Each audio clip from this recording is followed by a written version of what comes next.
Welcome to TG24 TV. నేను సుమలత. కేంద్రంలో BJP అధికారంలోకి వచ్చి ప్రధానమంత్రిగా నరేంద్ర మోడీ 12 సంవత్సరాల పాలన పూర్తయిన సందర్భంగా కుకట్పల్లిలోని బీజేపీ కార్యాలయంలో ఏర్పాటు చేసిన మీడియా సమావేశంలో మేడ్చల్ మల్కాజ్గిరి ఎంపీ ఈటెల రాజేందర్ మాట్లాడుతూ, కేంద్రంలో బీజేపీ ప్రభుత్వం ఏర్పడి నరేంద్ర మోడీ 12 సంవత్సరాల సుస్థిరత పాలనలో దేశ భద్రతా విషయంలో రాజీ పడకుండా గట్టి భద్రత ఏర్పాటు చేసిందన్నారు. గత ప్రభుత్వాల హయాంలో మన రాష్ట్రంలో గోకుల్ చాట్, లుంబిని పార్క్ లాంటి అనేక ఉగ్రవాద ఘటనలు జరిగాయని, అలాగే దేశంలోని పలు ప్రాంతాల్లో నిత్యం శత్రు దేశాలు కవ్వింపు చర్యలు చేపడుతూ మన సైన్యాన్ని, ప్రజలను ఊచకోత కోస్తూ భయభ్రాంతులకు గురి చేసేవారన్నారు. బీజేపీ అధికారంలోకి వచ్చాక ఇలాంటి ఘటనలు జరగకుండా శత్రు దేశాలకు భారతీయ జనతా పార్టీ గట్టి సమాధానం ఇచ్చిందన్నారు. రానున్న రోజులలో తెలంగాణలో కూడా భారతీయ జనతా పార్టీ ప్రభుత్వాన్ని ఏర్పాటు చేస్తుందని ఈటెల రాజేందర్ తెలియజేశారు.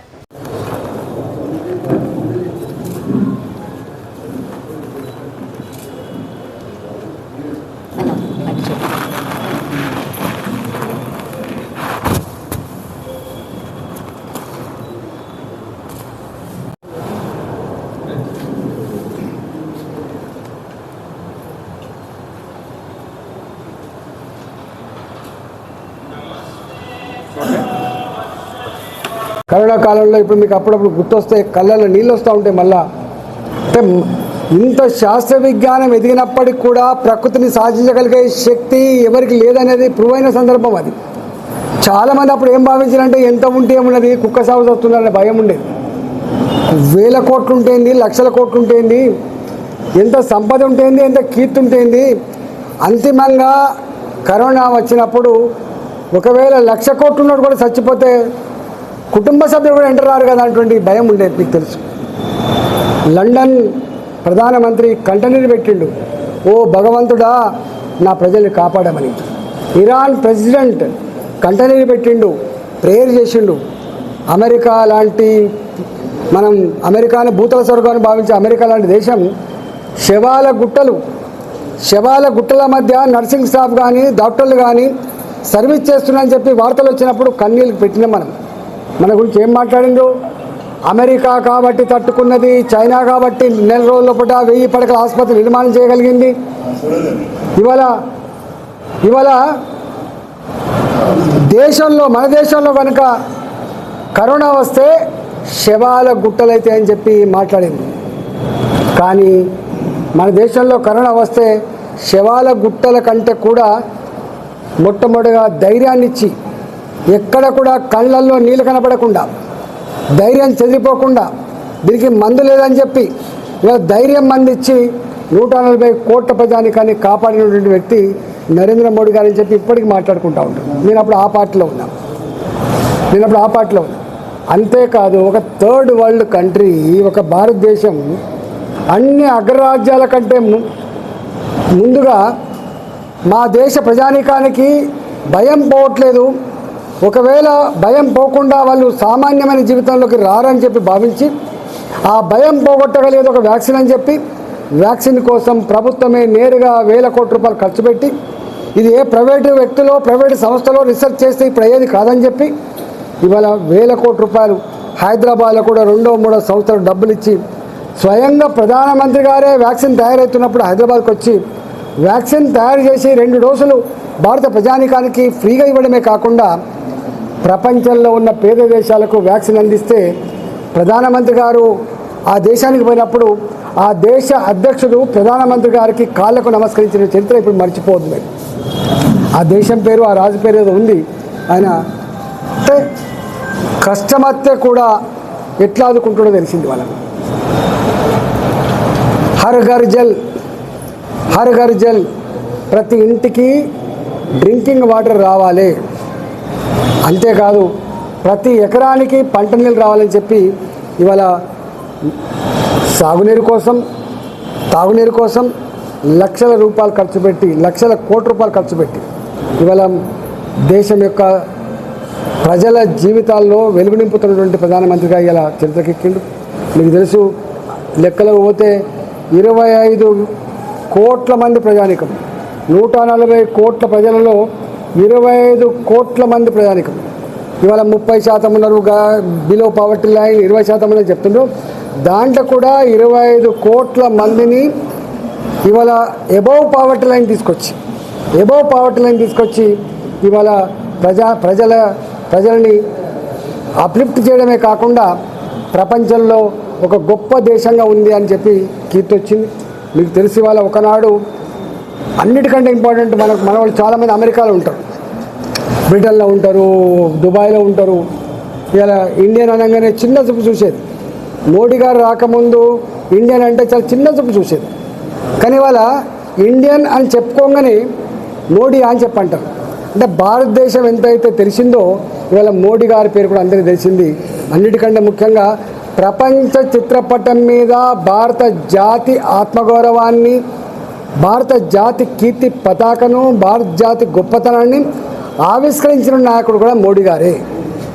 మనం ఒకప్పుడు అమెరికా చెప్తే వింటారు వీళ్ళు, రష్యా చెప్తే వింటారు. ఇలా ఏం మాట్లాడుతున్నాం? మోడీ గారు నిన్న కాక మొన్న పుతిన్ గారు ఒక స్టేట్మెంట్ ఇచ్చింది. భారతదేశ ప్రధానమంత్రి ప్రపంచం మొత్తంలో ఎవరికన్నా గ్లామర్ ఉంది, పేరుంది అంటే ఆనాడు అమెరికన్ ప్రెసిడెంట్ గురించి మాట్లాడుకోలేదు. The strong political leader on the globe అంటే అమెరికన్ ప్రెసిడెంట్ అని చెప్పేది. ఇవాళ అమెరికన్ ప్రెసిడెంట్ కాదు, ఇవాళ భారత ప్రధానమంత్రి ప్రపంచంలో అతి స్ట్రాంగ్ పొలిటికల్ లీడర్ అని చెప్పి అలా వచ్చింది మనకు. ఇవాళ పుతిన్ గారు అన్నారు, వారు అన్న మాట ఏంటి? జమ్మూ అండ్ కాశ్మీర్లో పనిచేసిన నేను హాస్పిటల్లో తెగిపడ్డ చేతులు, తెగిపడ్డ కాళ్ళు, తెగిపడ్డ కంఠాలు, కారుతున్న రక్తాన్ని చూసి కన్నీళ్లు పెట్టేది. ఎన్ని రోజులు భారతమాత ముద్దు బిడ్డలు ఈ రక్తం మడుగులో గిలగిల కొట్టుకోవాలి, ఈ నరమేదానికి అంతం లేదా అని చెప్పి మేము అనుకునేది. కానీ మోడీ గారు వచ్చిన తర్వాత శ్రీనగర్ హాస్పిటల్లో అట్లాంటి దుస్తులు లేదని చెప్పింది. ఇంతెందుకు మన హైదరాబాద్ ఒక లుంబిని పార్క్, ఒక గోకుల్ చాట్, ఒక దిల్సుఖ్ నగర్, సాయిబాబా మందిర్, తెగిపడ్డ కంఠాలు, చిందిన రక్తం ఇప్పటికీ మనకు గుర్తొస్తుంది. సరే, ఇప్పటికి కూడా దుర్మార్గులు, మూర్ఖులు, ఫైల్గామ్ లాంటి ఇన్సిడెంట్ ఉండొచ్చు.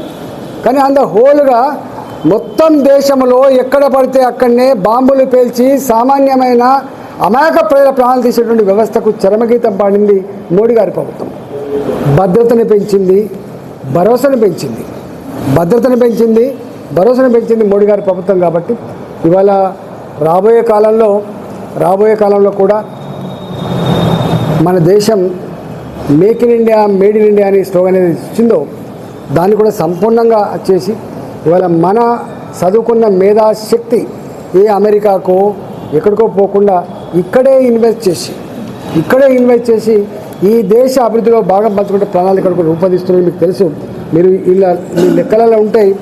రక్షణ రంగంలో ఒకప్పుడు ఇంపోర్ట్ తప్ప మనకు ఎక్స్పోర్ట్ లేకుండే. కానీ వాళ్ళ 60% రక్షణ రంగ ఉత్పత్తులు బయటికి పంపే పరిస్థితికి వచ్చింది.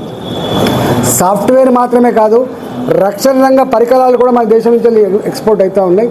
ఇవాళ అనేక రకాల గ్రీన్ ఎనర్జీ విషయంలో, గ్లోబల్ వార్మింగ్ గురించి మాట్లాడిన పెద్ద నేతలు, కానీ దాన్ని అమలు చేసిన దేశం భారతదేశం. ఇవాళ గ్రీన్ ఎనర్జీ గురించి మాట్లాడిన ప్రపంచంలో దాన్ని అత్యంత వేగంగా అమలు చేస్తుంది భారతదేశంలో.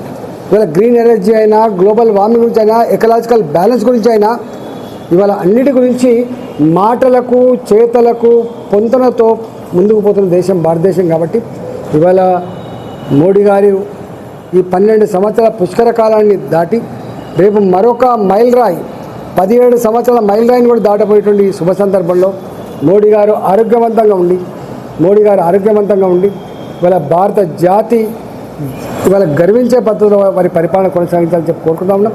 ఇవాళ మన సంస్కృతి సాంప్రదాయ విషయంలో కూడా రామాలయం రక్తం చిందింది.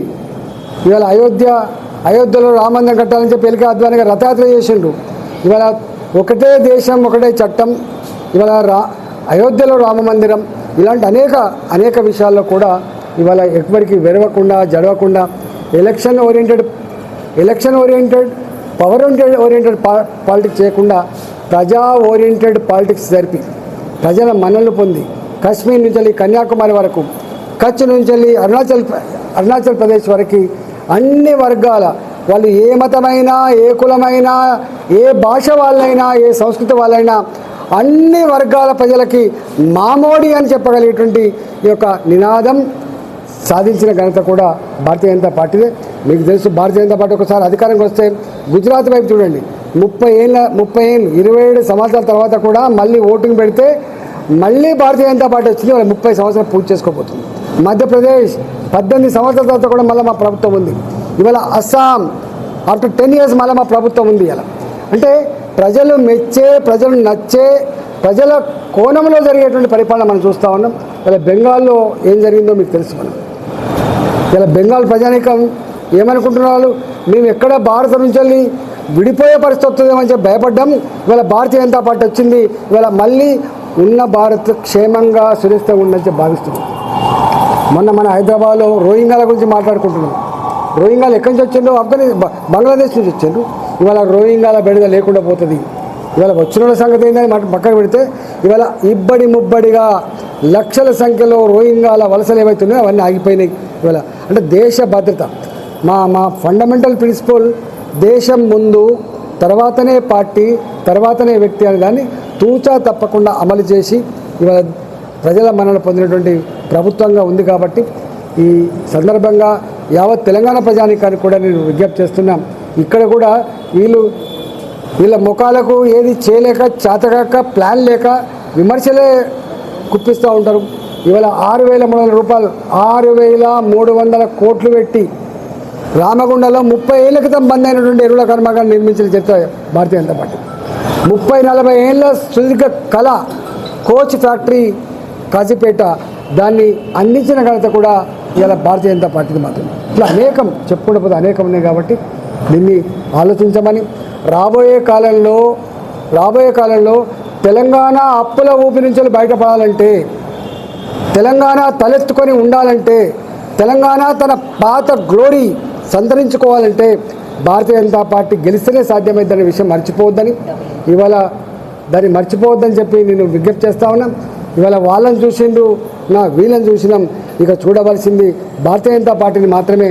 మేము తెలంగాణని ఒక గుజరాత్ లాగా, తెలంగాణ వచ్చిన నాడు గొప్పగా ఫీల్ అయినాం. మేము ఒక గుజరాత్ లాగా అన్ని రాష్ట్రాల కంటే కూడా గొప్ప రాష్ట్రం ఎదగాలని చెప్పేది కలగంటున్నాము. అది కావాలంటే తప్పకుండా ఇక్కడ కూడా భారతీయ జనతా పార్టీ రావాల్సిందే. మీ ఆశీర్వాదం ఉంటే తప్పకుండా ఇక్కడ మీరు కోరిన పద్ధతిలో ఇక్కడ పరిపాలన కొనసాగుతుందని చెప్పి మీకు హామీ ఇస్తూ నమస్కారం. భారత్ మాతాకి జై. హాయ్ అండి, నేను మీ Satyasri. Please do subscribe TG24 TV.